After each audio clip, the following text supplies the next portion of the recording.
ஐயா ஐயா எங்கள் விஜயன் ஐயா, உங்களை போல யாரும் இல்லை ஐயா, உங்கள் மனசை போல யாரும் இல்லை ஐயா, மதுரை தந்த சொக்க தந்த ஐயா, மீனாட்சியும் சொல்ல பிள்ளையா, சொக்க நகரின் சொல்ல பிள்ளையா, ஐயா ஐயா எங்கள் விஜயன் ஐயா, உங்களை போல யாரும் இல்லை ஐயா, உங்கள் மனசை போல யாரும் இல்லை ஐயா, அந்த வானத்தை போல மனம் படைச்ச முன்னவனே, பனி துளிய போல குணம் படைச்ச தென்னவனே, மஞ்சளிலே ஒரு நூல் எடுத்து விண்ணுக்கும் மண்ணுக்கும் நம் ஒன்றுன்னு சொன்னது யாரு, அது மன்னவன் பேரு, இந்த வானத்தை போல மனம் படைச்ச முன்னவனே, பனி துளிய போல குணம் படைச்ச நவனே.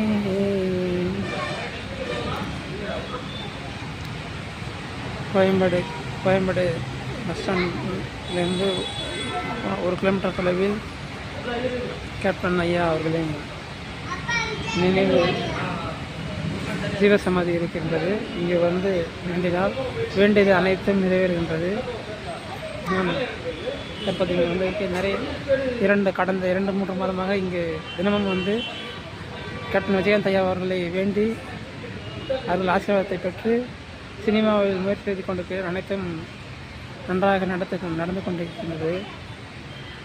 தற்போது நீங்கள் காண்பது விஜயகாந்த் ஐயா சிலை அவர்களும் அவர்களின் திருவுருவப்படம் சூட்டில் பதிந்து உண்மை, உழைப்பு, உயர்வு அதுவே இளைஞர்களின் வாழ்வு என்று இன்றைய இளைஞர்களுக்கு முன்னுதாரணமாக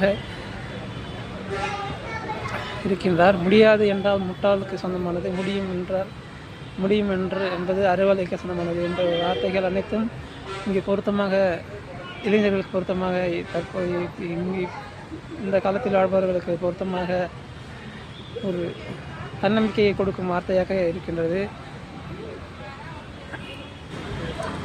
என் உயிரினும் மேலான தமிழ் நெஞ்சங்களே என்ற வாசகமும் இங்கு பொருத்தமாக இருக்கின்றது. விஜயகாந்த் ஐயா அவர்களை வணங்கி அவர்கள் ஆசீர்வாதத்தை பெற்று மேன்மேலும் உயர்ந்து